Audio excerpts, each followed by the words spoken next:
चांदी की कीमतों में तेजी अनोखी और भविष्य की कहानी है जो इसे सोने से अलग बनाती है। लेकिन चांदी केवल गरीब आदमी का सोना नहीं है, बल्कि न्यू इकोनॉमी का इंजन भी है। गांव और मिडिल क्लास में इन्वेस्टमेंट के सबसे पुराना और लोकप्रिय टूल भी है। चांदी 4 लाख के पार मिल रहा है और बड़ा हल्ला मचा है कि सोने से भी आगे निकल गई चांदी। लेकिन ऐसा नहीं है। 4 लाख में 1 किलो चांदी मिल रही है, जबकि करीब 1,80,000 आज भी गोल्ड सिर्फ 10 ग्राम मिल रहा है। हो सकता है कि 4 लाख जमा करके चांदी 1 किलो खरीदी जा सके, लेकिन 24 कैरेट का 1 किलो सोना आज 1 करोड़ 80 लाख रुपए का है। चांदी की चर्चा इसलिए ज्यादा है क्योंकि उसका ग्रोथ रेट सोने से ज्यादा हो गया है। अब चांदी की हैसियत अब सिर्फ शादी ब्याह में पहनने वाले गहने और इन्वेस्टमेंट जो इंस्ट्रूमेंट तक ही सीमित है। 21वीं सदी के टेक युग में चांदी क्लीन एनर्जी, सेमीकंडक्टर, एआई की बुनियाद बन जरूर रही है। चांदी पर इन्वेस्टमेंट गहने बनाने के लिए लोग नहीं, बल्कि टेक वर्ल्ड में हो रहा है। और ऐसा नहीं है कि लोग गहने पहनने छोड़ दिए या उसके लिए खरीदना छोड़ दिए, लेकिन यह जरूर है कि इसकी कीमतें बढ़ रही है। इंडस्ट्रियल और इकोनॉमिकल ग्रोथ में चांदी की डिमांड और असेट बन रही है। एक ये भी कारण है कि डिमांड ज्यादा है, लेकिन सप्लाई कम होने से चांदी सोने से भी ज्यादा तेज है। अब एक वक्त ऐसा था जब लोग भविष्य की बचत के लिए सोना और चांदी खरीदते थे। जिनके पास ज्यादा पैसे था वो सोना खरीदते थे और जिनके पास कम वो चांदी खरीदा करते थे।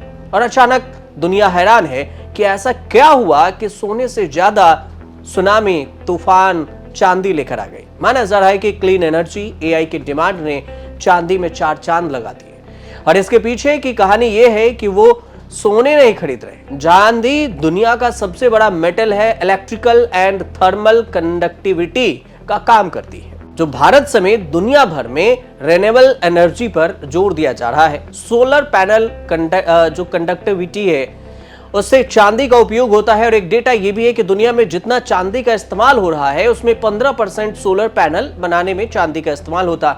इलेक्ट्रिकल वाहन है, मोबाइल फोन है, एलईडी है, जैसे कई इलेक्ट्रॉनिक्स में भी चांदी काम कर रही है। आर्टिफिशियल इंटेलिजेंस, जिसे आप एआई कहते हैं, डेटा सेंटर में चांदी की डिमांड हैरान करने वाली है। एआई और बड़े डेटा सेंटर की कूलिंग और पावर जनरेशन में भी भारी मात्रा में चांदी का इस्तेमाल हो रहा है।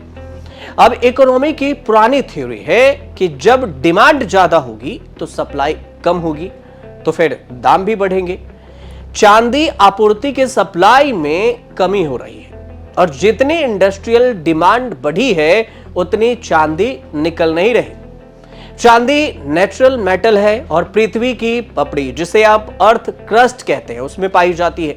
फैक्ट्री में बनाई नहीं जाती, बल्कि खदानों से निकाल कर रिफाइन की जाती है।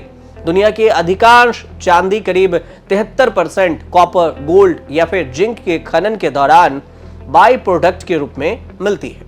मतलब खुदाई करते हैं कॉपर, जिंक के लिए और मिल जाती है चांदी। तो ये सिंपल सा फंडा है। जब भाव 4 लाख के पार निकल गए तो फिर चांदी की कीमत में महा तेजी से सबसे ज्यादा फायदा उन देशों को हो रहा है जो इसके सबसे बड़े उत्पादक और निर्यातक हैं। मैक्सिको, चीन, पेरू, चिली, बोलिविया जैसे टॉप 5 के देश हैं जो महंगे चांदी के जैकपॉट लगे हुए हैं। मैक्सिको दुनिया के कुल चांदी का लगभग 23 से 24% उत्पादन करता है। 2024 में अकेले मैक्सिको ने 6300 टन मीट्रिक टन चांदी का उत्पादन किया था। पेरू चांदी का राजा है, जिसके पास चांदी का करीब 1,40,000 मीट्रिक टन का सबसे बड़ा भंडार भी है। अब जहां चांदी मिलती है उन देशों की भरपूर कमाई हो रही है और भारत उत्पाद नहीं, दुनिया का सबसे बड़ा खरीदार यानी आयातक है। दाम में तूफानी तेजी भारत के लिए कोई खुशी की बात भी नहीं है। भारत ने चांदी को खरीदकर बाहर से लाता है और चांदी खरीदकर लाना महंगा होगा। 2025 में भारत ने 77,000 करोड़ से ज्यादा की चांदी खरीदी थी, जो कि 2024 के मुकाबले 44% ज्यादा है। अब आप जरा सोचिए कि भारत में महंगा क्यों हो रहा है। भारत में भी चांदी की मांग अब केवल गहनों तक सीमित नहीं है और ना रही। सोलर पैनल, इलेक्ट्रिकल जो बाइक है, गाड़ी है, मैन्युफैक्चरिंग है, इसके कारण चांदी की जबरदस्त मांग हो रही है। 40% डिमांड आज भी ज्वेलरी और सिल्वरवेयर में है, जबकि पायल, बिछिया आज भी चांदी से ही बनती है। तो चांदी के सिक्के, इसके अलावा सिल्वर की मांग, इसके अलावा 21% का उछाल देखा गया।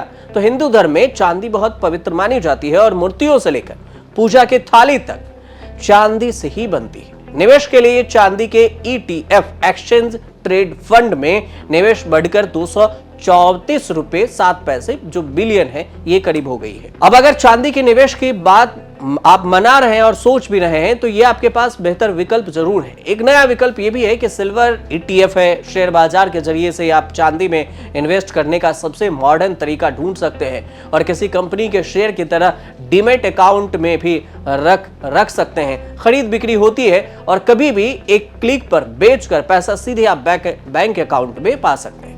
फिजिकल सिल्वर पारंपरिक तरीका है जिसे भारतीय परिवार सदियों से अपनाते आए हैं और गहने, बर्तन, सिक्का, इसके अलावा ब्रिक, जो भी चाहिए आप खरीद कर घर में रख लीजिए और इन सब में मेकिंग चार्ज लगने से थोड़ा महंगा पड़ता है।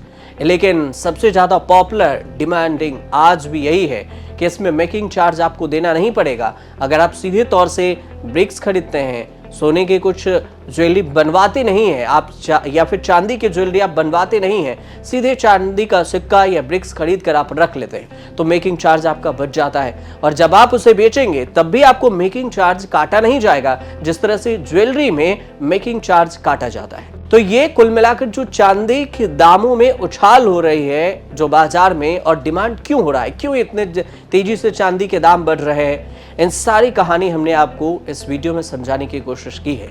अगर आपको इस वीडियो पर कोई राय रखनी हो तो कमेंट जरूर कीजिए और देखते रहिए न्यूज़ तक।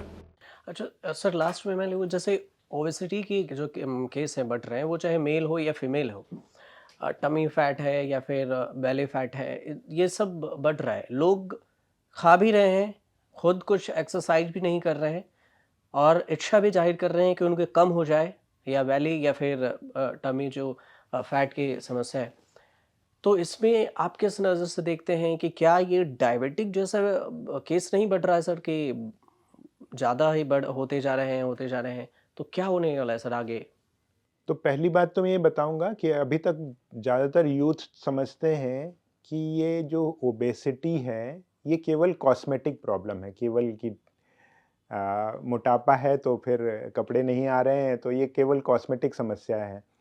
उनको ये नहीं पता है कि ये ओबेसिटी से हमें नुकसान भी हो रहा है। तो ओबेसिटी से डायबिटीज़ की समस्या बढ़ रही है, जैसा आपने कहा, हार्ट अटैक्स की समस्या बढ़ रही है, फैटी लिवर की समस्या बढ़ रही है, कोलेस्ट्रॉल और ब्लड प्रेशर की समस्या बढ़ रही है।